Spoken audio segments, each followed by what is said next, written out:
Welcome to Life Groups tonight. TPC, glad that you're here. Thank you for joining us. We're going to continue our series on flawed families of the Bible. We're going to talk about King Saul, Jonathan, and David. Before we begin our discussion, let's begin with an icebreaker. Most of us have a close friend that's really like a family member to us. Who is that person in your life, that one friend who is like a member of your family? Let's start with that question tonight. Just discuss that a second.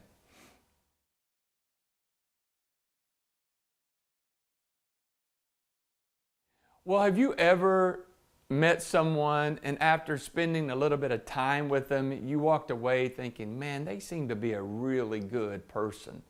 You don't have all the information, you don't know all the details and their whole entire story, but there's just that feeling that you feel in your soul that they possess a really good heart and a right spirit. That's how I imagine Jonathan to be. I think he's a person who never failed to brighten the day of those who were around him. He was a person who gave people that really good feeling. Jonathan was vastly different from his father, who was King Saul. And just in case you don't know the whole origin or the narrative of this story, one can find that in 1 Samuel and 2 Samuel. If you haven't read those two books, they're riveting books, and I really encourage you to read it. So that's the whole narrative and the basis for this particular lesson tonight. So Jonathan, again, as I stated, he was just really different from his dad. He was kind of light to his father's darkness. He was laughter to his father's brooding and bad mood. And yet for all of this, Jonathan was still Saul's son. It's a fact in the Bible that 23 different times it says that Jonathan was Saul's son. So Saul was one thing, and Jonathan was entirely something different. Two different natures, two different attitudes, two different characteristics. In other words, Saul represented the course of a man who has let his flesh rule him instead of his spirit. What Jonathan received from Saul was a tie to the flesh. It was a pull to live for oneself, because Saul was very selfish and Jonathan was very selfless.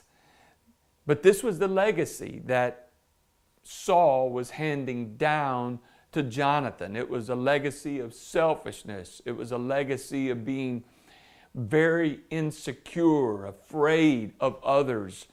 And this was what Jonathan had received from his father.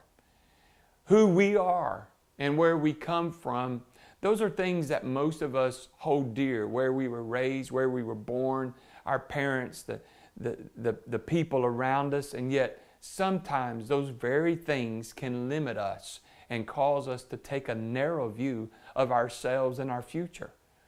Our parents and our loved ones see us in a certain light and believe things about who we are and what we are to be or to become. And sometimes parents have goals that they wished they would have accomplished, dreams that went unfulfilled in their own lives, and they want to see it become a reality in our lives. And that's not necessarily a bad thing. It's really not. Sometimes that can actually drive one to accomplish great things. But at the same time, we can allow parents or friends or others to allow us to become trapped in a mold or a prison of expectation that may not be what God has in store for us. Sometimes these ideals from the past are based more on what seems good and seems right to the flesh, but it's not what is right for our spirit man. Remember, Jesus couldn't even gain traction in the area where he grew up because the people who knew him found it difficult to believe that he could be anything more than just a carpenter's son. That's the way it was for Saul and Jonathan. Saul already had Jonathan's life mapped out. a plan that made sense and that was grounded in reality, but it wasn't God's plan. Here's a question for all of us. Have we ever been around people or allowed things in our past to try to point us in a direction that made sense in the carnal instead of pursuing a life that was led by the Spirit? The way that the Spirit leads it doesn't always make sense to the world around us. It doesn't always even make sense to us. Many times, the very thing that God asks us to do can seem in kind of direct opposition of the way that we would like to go. And that's when we just must trust the plan and the purpose of God. You know, there are people that would steer us away from the Spirit. And many times they don't do it out of an evil heart or an evil motive. They feel that they're truly trying to help us make a decision that is grounded in reality, one that makes sense. And it made sense to Saul that his son Jonathan should be king after him. Indeed, it surely made sense to all of Israel because they could see that Jonathan was a better man. He was an upgrade over his father. It made sense to everyone, that is, except to Jonathan. His heart longed for something more. His spirit whispered of something greater. I ask again, what represents the call of self to you? The person or thing that steers you in a direction that makes sense. For all of us, there are things in our lives that are present merely because we refused to let them become things in our past. Those things were good for us in an earlier life. They were good for us in an earlier time, but now it's time for us to move on. I'll tell you from personal experience, there are things in my life that I could do in my 20s, and it seemed as though God allowed for it. But I just can't do it now at my age. There are certain things that God allows for us to do when we're younger, that as we mature and know more about Him, that's no longer for us. We've moved on, and now it's time that we take that next step to chase after our dreams and the things of the Spirit that God has for us. Until we are willing to let go of past voices, our true destiny will forever stay on the horizon as just a possibility. So the question is this: has there ever been a time when you realized that something or someone close to you, something important and integral to your past, could not come with you into the future that God had for you? Well, for me, as pastor, I could spend quite a bit of time on this. There was a place and there was people that, good place, good people, but I needed to be willing to let go in order to accomplish what God wanted for my future. We could even go into the Old Testament and we could see where Abraham spoke and he told the people, he said, look, me and the lad are going to go yonder to worship. You stay here. It wasn't that they were bad people. It was just that they no longer had a part in this next chapter of the story. Can I tell you tonight that many times drugs is not a problem with people, drinking's not a problem, pills are not a problem. It's actual people. It's actual a person or even a place that's been in your past that no longer belongs there, and it's very hard, it's very difficult to cut ties. Doesn't mean they're bad people. It just means that in order for you to accomplish what God wants you to accomplish, you need to move on. So take just a minute and answer this question.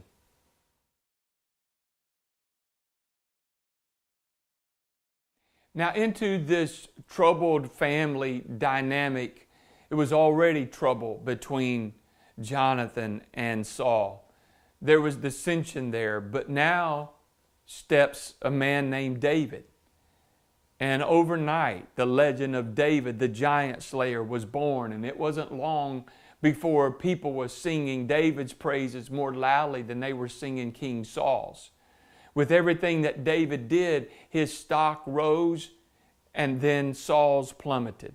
David did everything right and Saul seemingly did everything wrong. But Jonathan was the straw that broke the back of Saul in this matter. How could Saul's own son love the man that was a threat to all his father had built? How could Jonathan defend this outsider against the family and their needs? Didn't Jonathan see that if David were to live, they could lose everything, their kingdom, all that they possessed? This upstart country boy was a threat to the crown, and his own son didn't even seem to care. Jonathan had gone as far as to give David his own armor and his garments. And that was a sign back in that day that he willingly offered up his position to David. He knowingly, willingly said, you know what, David, I know there's something different about you. I know you're anointed. I know you're to be the next king. Because David and Jonathan were knit, man. They were close. They were like brothers. In David, Jonathan saw a future that was different than the one that had been laid out for him by his father. A destiny more in line with what his own spirit had longed for. Have you ever encountered someone who did the same thing for you? When you were around them, they just made you feel like these are your possibilities, and your possibilities are unlimited. They just lifted you up. They were encouragement. Who is your David? Is it an organization? Is it a ministry? Who helps to drive you forward into God's plan for your life? That's a great question. Here's the question I want to ask you. Has God ever placed a person of destiny in your life to propel you forward into His plan? Did you recognize this for what it was? For me, yes, one of the people God's placed into my life is definitely my wife. Janet has helped me probably more than anyone else. And then there are probably 4 other ministers and people that I could name that I won't, that really were Davids in my life. So take a minute and ask and discuss this question.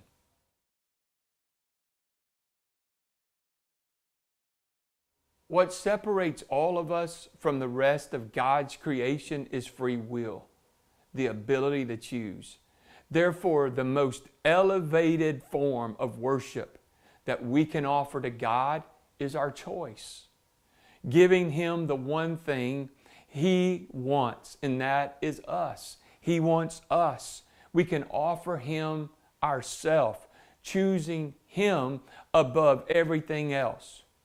Choosing the spirit man over the carnal man. Choosing our future over the past.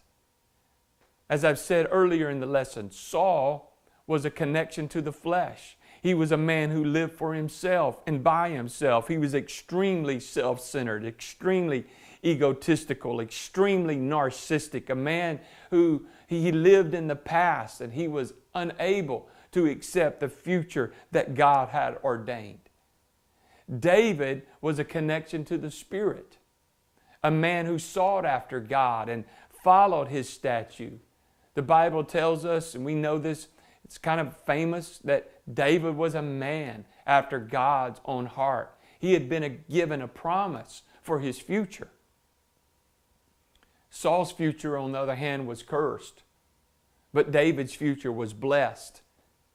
And Jonathan had the luxury of choosing which one he would follow. It was the gift of choice. Yet he was torn between 2 loyalties.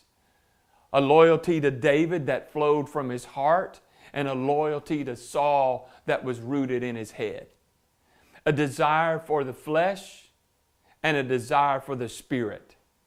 Jonathan had a need to hang on to his past and where he came from, and yet there was probably something in him that needed to move on into something greater for his future. This is a very important part of this particular story. See, Jonathan found his father on the one side and David was on the other, and it seemed like he could not make himself choose. Think of Mephibosheth. If you read the story, I'm jumping ahead a little bit, but many years later, Mephibosheth is the lame son of Jonathan.